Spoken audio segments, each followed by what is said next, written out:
able to end for today's sessions.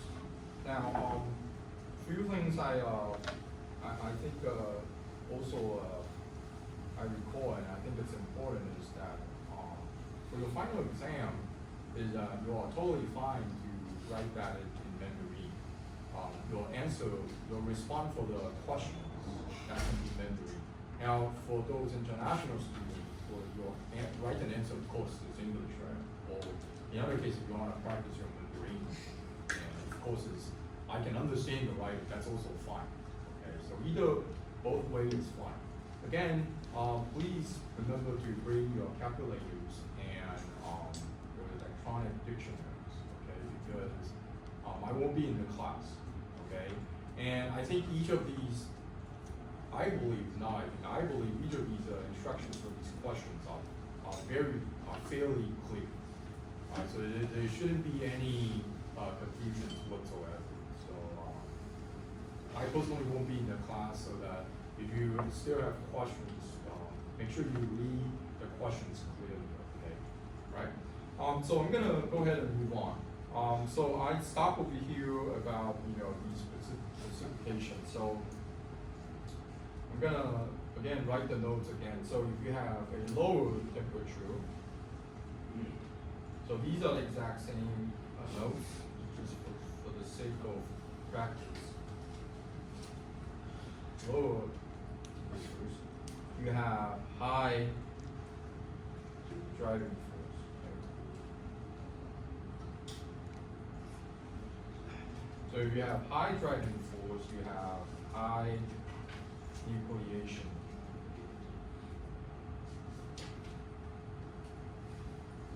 You have high nucleation rates, but you have low diffusivity, right? Low D.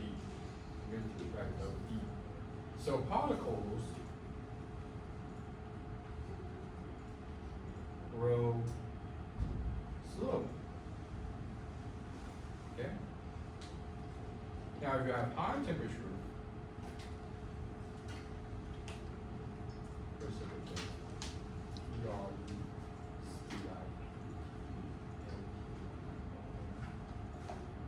you have low driving force.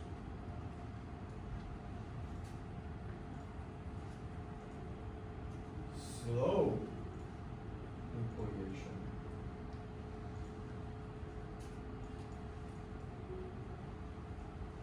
Okay. But you have high D, high. So the particles grow fast. Okay, so in other words, when I say lower temperatures, I mean, if you look at the previous slide, there's the 350s and 450, right? So the low temperatures I'm referring to 350, and the higher temperature is 450, right? So according to that, you recall, if you look at the previous slide, you have the node, right? So between that, 350, 450, say like 400, that's at the moderate, at the medium, right? So in the medium, then you have the medium driving force, medium nucleation, and then you have the medium particle growth, okay? But lower temperature, higher temperatures, that's what impact upon the driving force and the D. Okay? Right.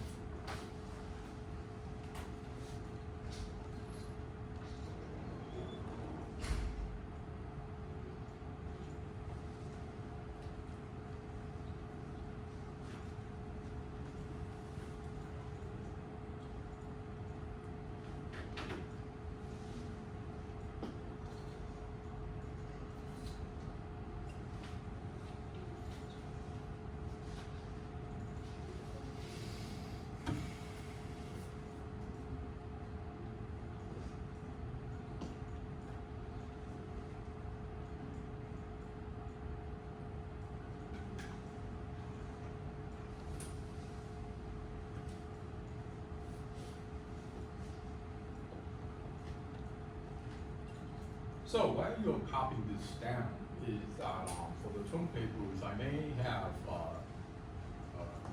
reiterate this so many times that the importance for you to write this document by yourself. So there's really no quick route for you. There is really no. So please, if you have that idea of using ChatGPT or Gemini or other AI generative algorithms for producing your documents, I advise you not to do so. Because I think for writing, this is your habit. And then I think at this age of the learning curve, it's good to build your own style of writing. Nowadays, the AI generative, they always have that kind of style, right? There's not a human style, it's a machine style.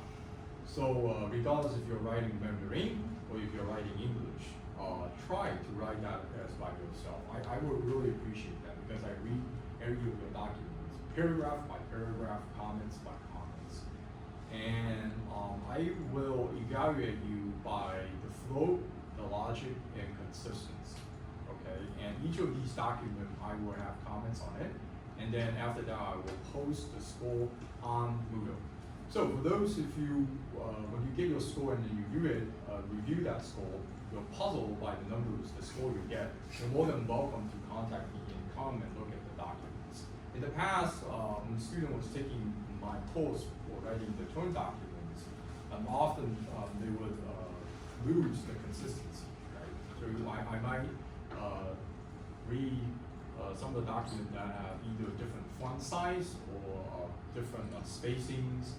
The figures are either flying, moving tilted toward the left or the right. We don't have page numbers. The abstract was too long, and the page is, I already stated, is between 10 to 12, if I remember correctly. I would get like a 20 page of the thesis. Now these are not all the requirements I want. So, well, keep it simple. One of the quickest thing I always found very useful is that why don't you, once you finish writing, have your peer to read those documents for you and exchange ideas and suggestions and comments, okay? All right, so these are important, okay? Any questions? Okay, so moving on is, so another stuff is, so if you look at the TTT code, right? So this is the T, the solids. So the T ceton per se, right? So you have the nose over here, right? So again, the axis is the log time, right? And on the previous two slide or three slide I talked about, normally in the industrial it will cool down, crunch it, and then raise, and then table drawing.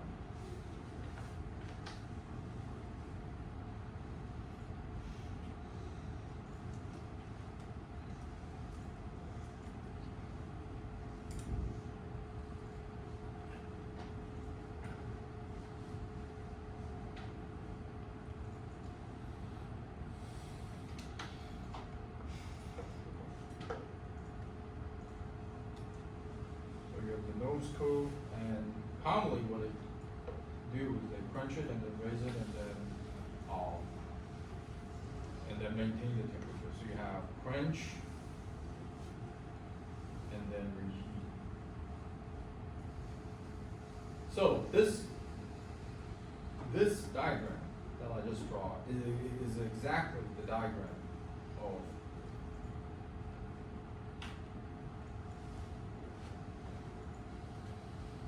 this one. Okay, so page 31. So exactly, right? So this one doesn't have the TTT curve, right? So I'm just redrawing that curve over here exactly the same. Now, of course, ideally, you can print it over here and get the same structure as well, but practically it's just too difficult for you to lower that furnace temperature to that temperature. All right, so this is the sizing of what we want to talk about.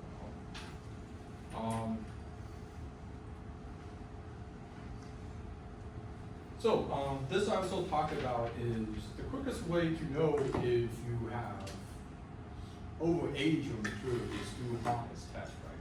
So here is, you can see on the y-axis is the harness test. Very simple.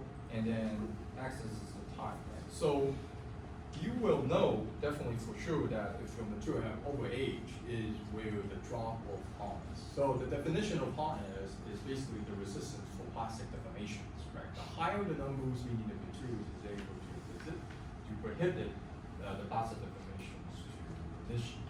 So if you look at this graph over here, this is basically the cutoff, right? So over here, the particle formation. So when I say particle formation is precipitate, it is complete. It's like complete, right? So the more longer you hold, they just get closer, right? The particle closer. So here, aging is particle closer. So closer means that's a fancy way of saying it's bigger, right? It gets bigger, right? So you can see on the right hand side is for aging, temperatures can vary, right? So say over here, 0 Celsius, regardless of the temperatures, it starts aging by itself at 0 degree, you know. And then 40 is about close to our room temperatures, right? If it sits up there, it starts aging by itself, right? So there's some materials, there's a natural aging. When you produce it, it already starts hardening by itself, right? So it's not uncommon to see these kind of phenomena. So when we talk about aging, it doesn't always have to be heat up to like crazy 1,000 Celsius, 2,000 Celsius. You know, right? Room temperature, some materials also possess that attributes as well. Okay.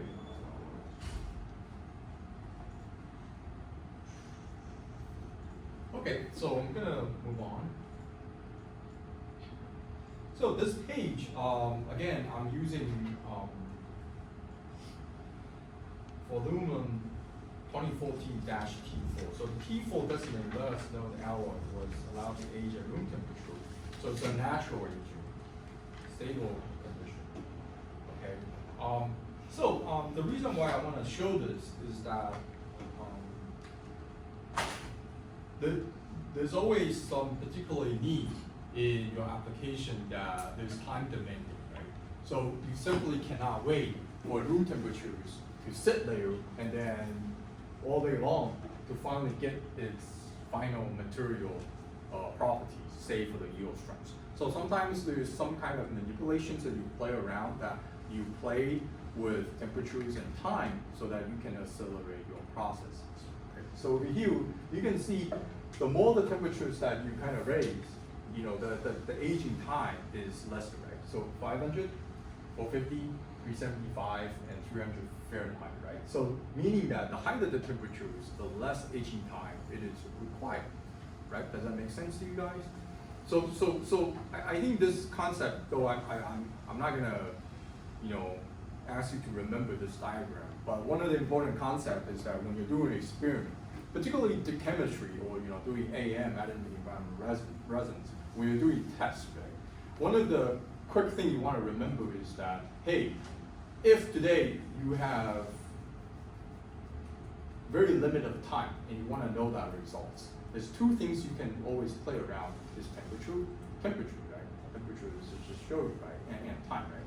So temperature is always the quick thing. So for example, one of the things I learned in industrial when I was working at a adhesion companies, they want to test their glue. And the glue means that you want to bond a metal with, say, a ceramic, you know. And that glue requires a 72 hours of waiting time, a setting time, allow it to cure, right? A room temperature, right? But simply for these industrial applications, you don't have 72 hours to let it sit over there, right? You probably have 5 minutes because the line continues to run.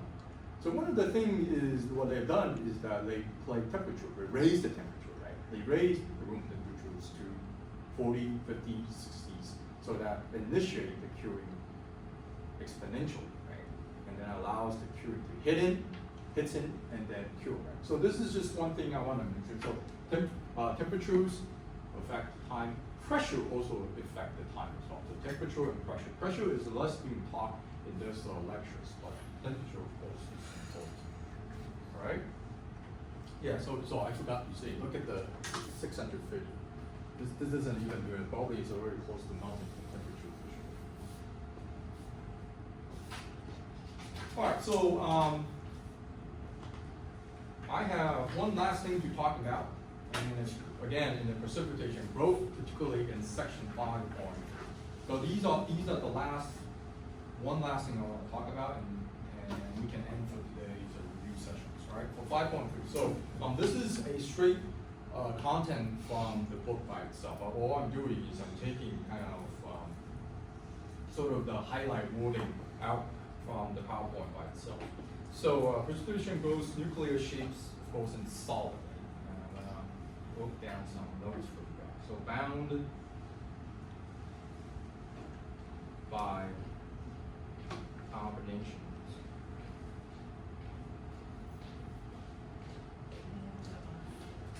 of coherent semi-coherent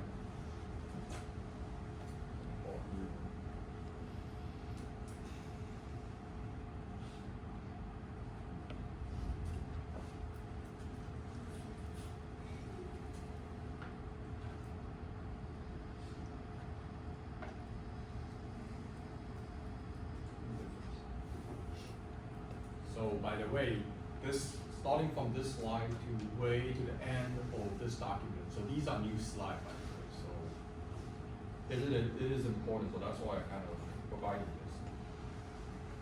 So precipitate shapes in growth stage. I don't think we really touch upon that topic. So it's stage 1, 2, 3.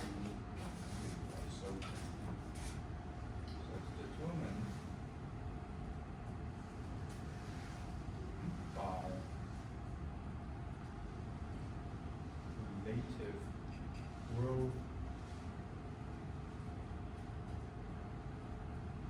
rate along different directions.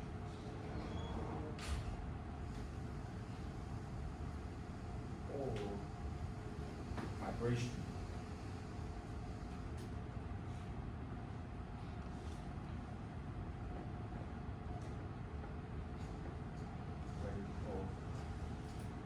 Different intervals. Okay. So you can look on the figure 5.13. Here it expresses the effect of interface type and the morphology of fluid precipitant. So what you can see is you can basically see that from the directions of these precipitants, the growth rate are completely different. Right? So the second is that coherent or semi-coherent interface typically have low mobility and migrate by ledge mechanism and growth is low. Right? And third is incoherent interface grow much faster, right? Because it has a high energies that you want to get rid of.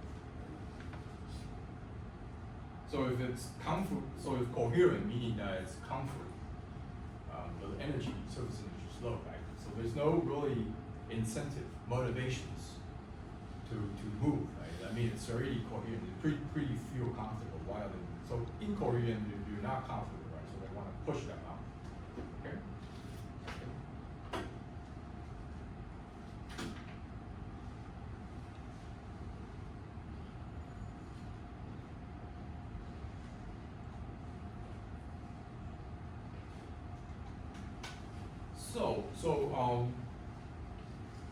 So on the next slide, 5.3.1 talks about the precipitation growth, particularly on the planet of incoherent precipitants.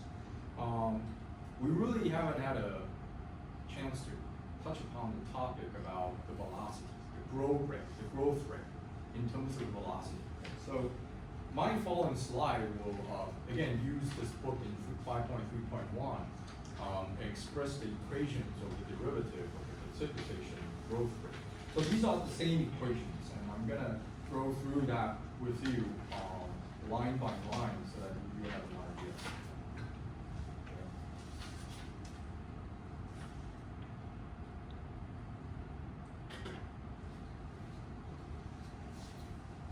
Okay, so I'm gonna go ahead. So precipitation growth. So this is what we saw. When I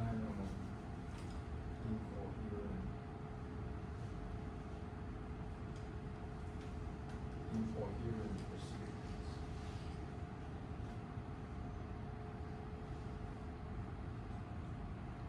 All right. So beta precipitate grow into alpha matrix through an current interface. So we all know that beta, and then so precipitate grow in alpha matrix. Second is precipitation growth in solids often diffusion control. Okay, so when I say diffusion control, it's just fancy way that if you need to precipitate, there's always atom moving. When it's atom moving, that's diffusion. So it's diffusion control. So interface at a local equilibrium is you need to have local equilibrium. Diffusion of solid from deep in the matrix interface. Growth rate determined by solid diffusion. So you can look on the right-hand side. This is a diffusion control, thickening of precipitate. So this, when I say about diffusion, this is a diffusion, and you might be very puzzled, or somewhat puzzled when you look at this. But really, it's the same stuff we talk about in solidification in our lectures. Only difference right now is turned upside down. So I'm gonna use this figure, and then I'm gonna go ahead, and then just slightly kind of swap, change it upside down. So once I turn upside down, it will look like this. That's it.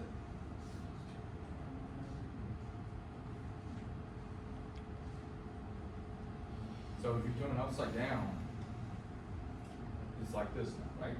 And then again, you have the C naught, and then the C beta, all the way up to the C. So all I am doing is I'm flipping upside down. All right. Okay. So this kind of thing is kind of give you more idea. So you have precipitates, right? This is the microstructures. So you have alpha, and then these are the little precipitates, right? So you get from alpha to alpha plus beta. Okay? So, again, like if I draw, I'm gonna change the color a little bit just to reinforce your memory, is that you have alpha, right? And then alpha plus beta is the final stage, right? And then you cool down, right? So this, at the end, this is the C naught. Okay.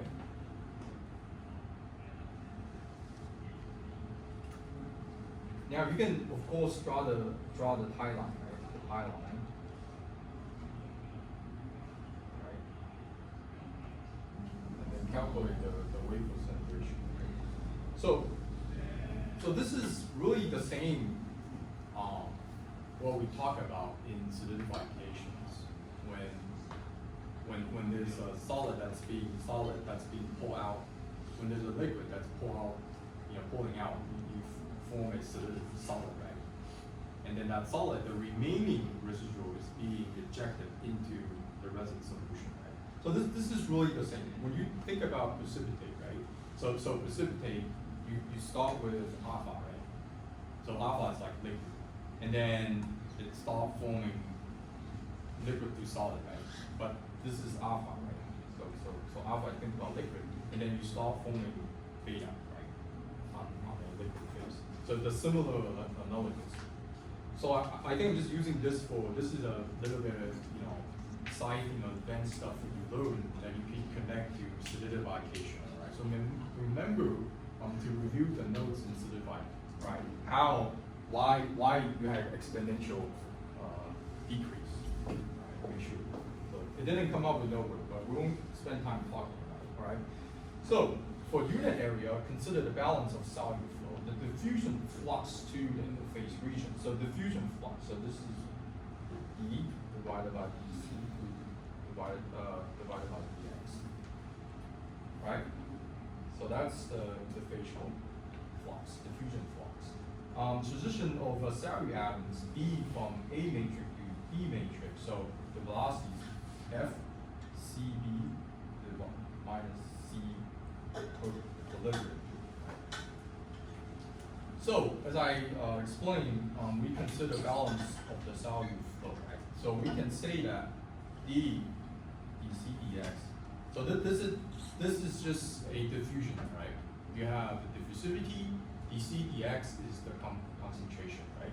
So equal to, so v is the velocities, and then we times the constant. So these two are the same basically expression, right? So you can say v cb minus cq. Okay, and then you organize that, you get v equals to dx divided by dt. So when I say dx is the distance, and t is the time, right? Velocity is the distance divided by time, right? So just divide, and d meaning that it's a very short span. I'm talking very time short span, right? So with that you get organize that, you get d divided by cb minus cq times dc divided by dx. Okay. So this general cube, we're gonna use that. So v, so where is this v coming from? So this is the v. Right. So this is we're investigating the beta in the beta is the precipitate. How this precipitate, the growth rate of the precipitate. Right. So again, this same figure is the same when I talk about the acidifications. Liquid, and then you have solid front at one end, and then it start growing. But in that case, it's actually dendrites, right? You have dendrite growing out. But this is precipitate, right? So liquid, solid. So think about that a little bit. Read a little bit more and digest the content. Right? So the velocity right now is d, the diffusivity divided by cv minus cq times dc divided by dx.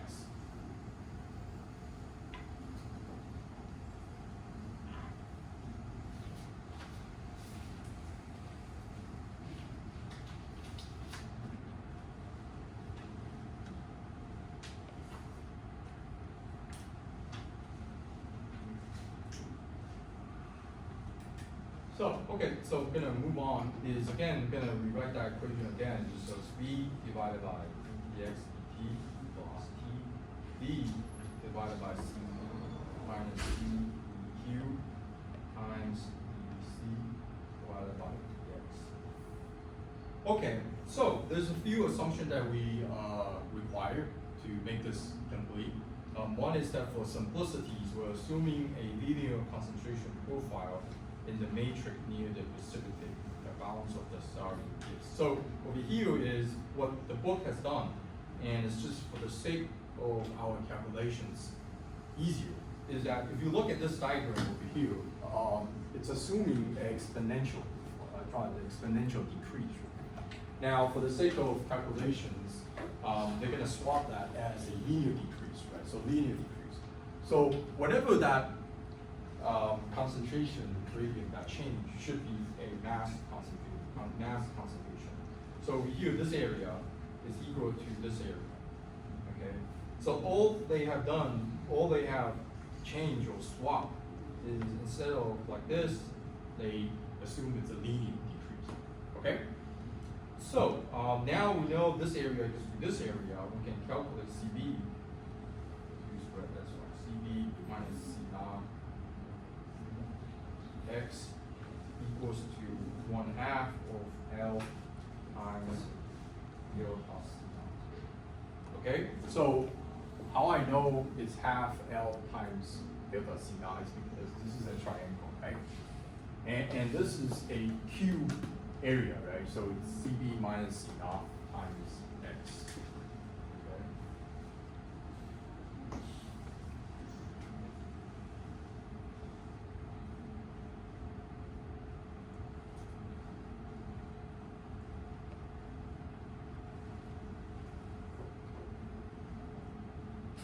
So continue on is this over here is a concentration, right? You have a concentration C in X, right? So dC divided by dx, you can write that as delta C divided by F, right? So it's just concentrations within an area. It's a different expression. dC is a small portion of concentrations divided by the area. X is just distance, L is just another way of saying distance. So if we combine all of this, the precipitation growth rate is V equals to dx T equals to B divided by CB minus CQ times delta C delta L D C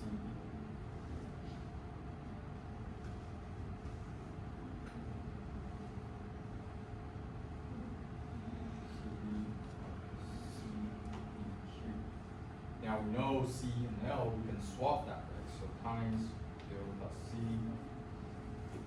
naught.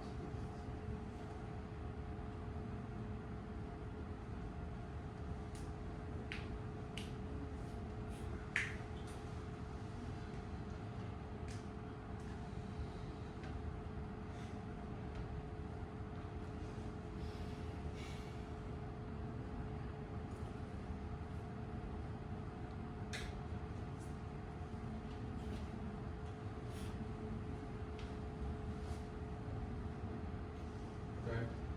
So what I've done is that this part over here, we can actually manipulate these math equations and then bring it into the denominators.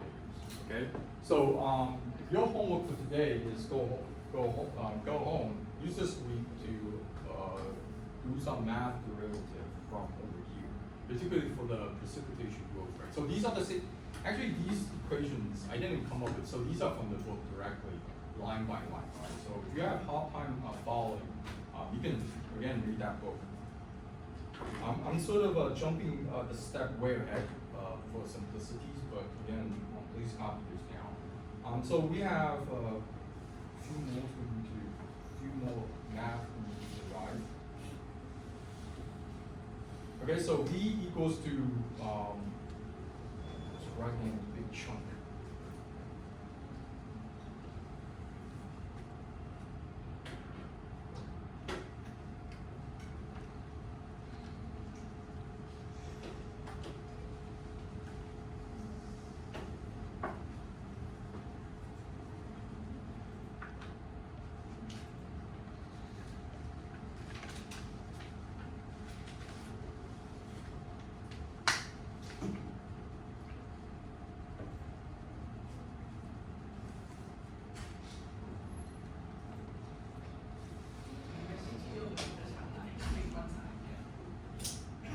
Okay, so I'm gonna move on. So if we organize the math formula, so V again dx t equals to E delta C naught squared divided by 2 CB CEQ times CB C naught x. Okay, so I'm just organize this.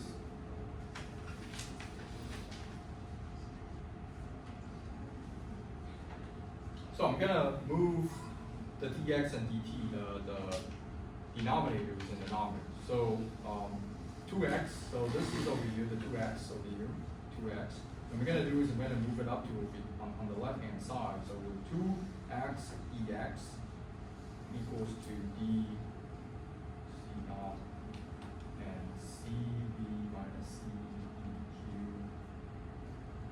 and cb c naught. So all I'm doing is I'm moving the dt to the right hand side. Okay. So once we have that, we're gonna do a integral. So integrations. Right.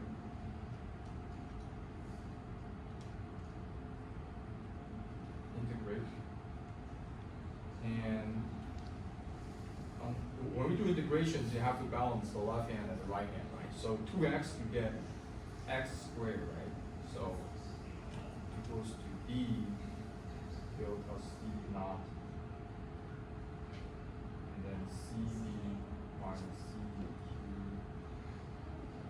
CB minus C naught. Okay? And T. Okay? 我们就做积分，所以 2x dx, if we do an integrate, you get x squared, right? And then on the right hand side of dt, just go back to t, right? So it's very straightforward. Okay? Now, here, again, for simplicity, what we're gonna do is assume, so this is a side thing, we're assuming that CB minus CQ is equals to CB minus C naught. So this is, and equals to XB minus KQ. So C meaning concentration, and X is again just a different way of expressing the concentration. It's a mole concentration. Okay. Now over here, this is not a perfect CB minus CEQ equals to CB minus C naught, but this is for the sake of calculations for simplicity, we're just assuming that it's the same, right? But again, there's some flaws for this assumption. Right, so with that, we'll get x equals to delta x naught divided by xb minus xeq radical dt. So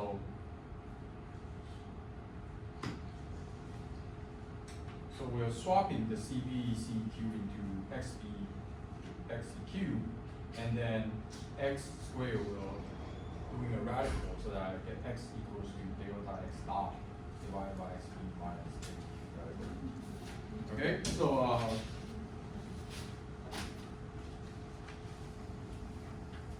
this is important. So this is the final conclusion.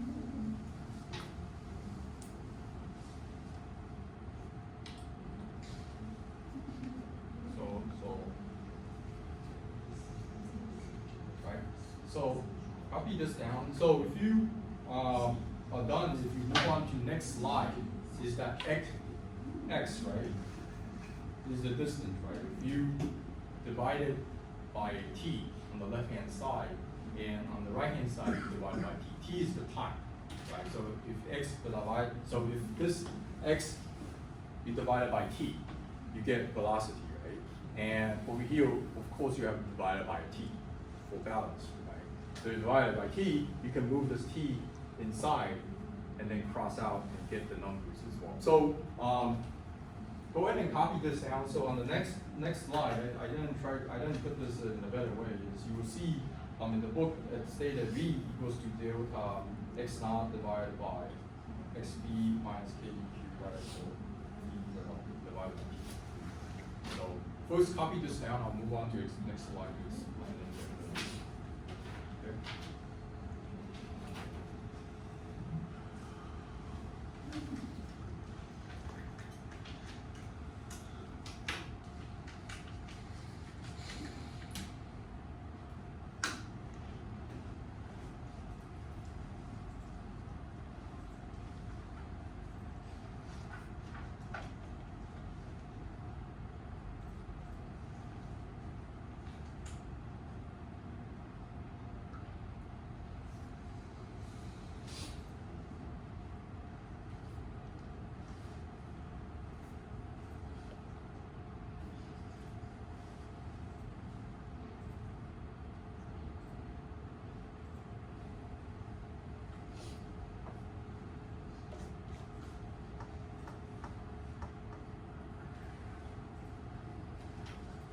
Okay, so our derivative is again delta x naught xb minus xq radical t, right? So if you divide it by t, and then over here you divide it by t, you can bring it in, and you'll get this. So v. So this is 2, okay, you can cross out that 2. So v equals to delta x naught xb minus xeq radical dt. Okay, so this is the final precipitation growth rate decrease over time. All right.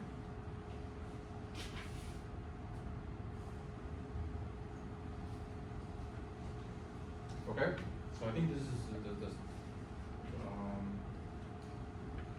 all on this line, I'm just divided by the P and then get velocity. All right, so last bit, and this I already talked about, is the precipitation growth, particularly the, what's really going on. So again, is when you start to, when you have a nuclear, right, and then from nuclei you grow a precipitate, right? So for example, you have a structure like this, arbitrary alpha, alpha, alpha, alpha, and then you first form a nucleus, right? Right? And then you start to have a GP zone, and then zeta blah blah, zeta blah blah blah, and then start growing, right? So when you form that incoherent interfaces, that precipitate, right, you have these atoms that needs to move in, move in to get that, grain.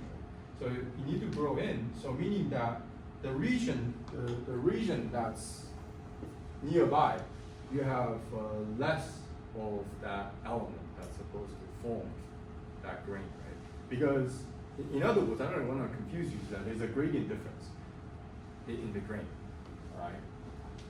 So that's the reason why we need to be more specific. How do we draw that? How do we express that? So on the right-hand side, you can see this is expression of the precipitation, right?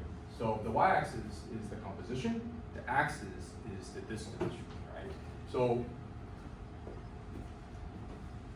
we start, for example,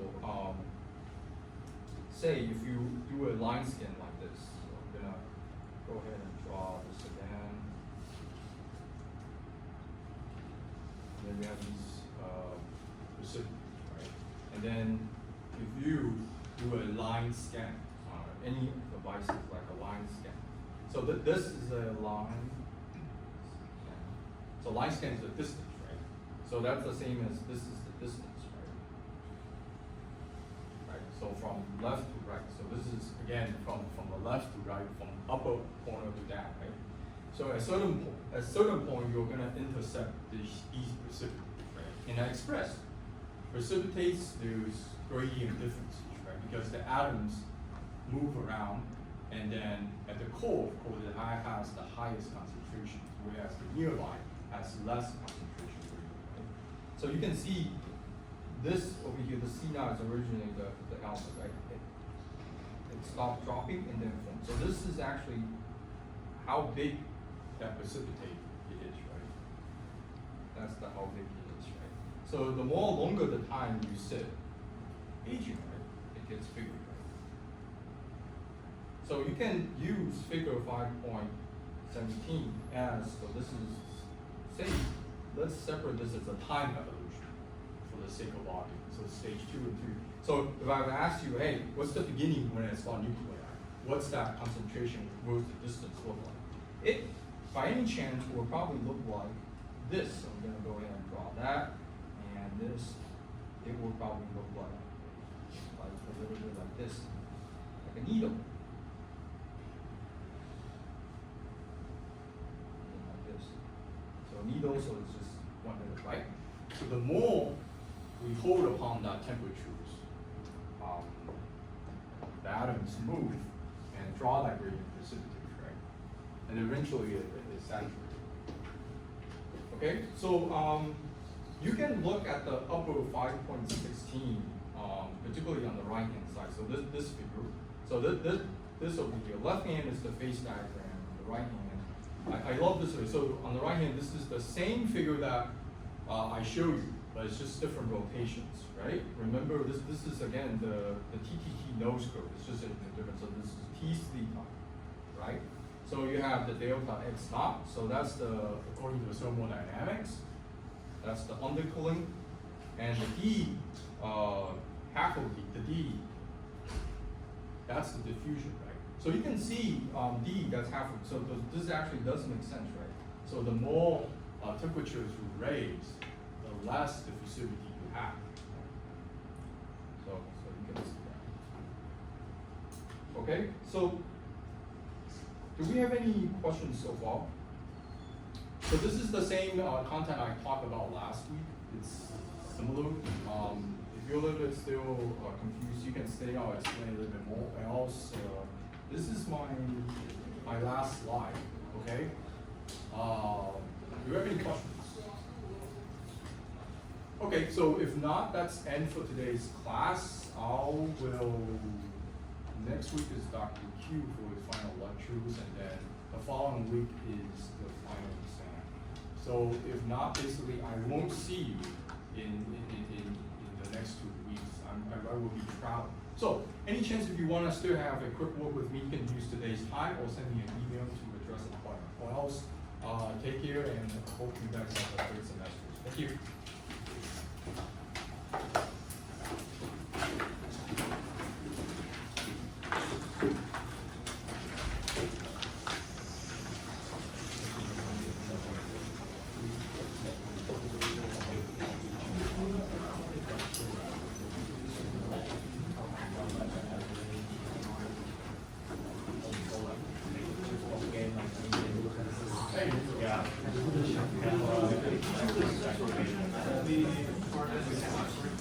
We can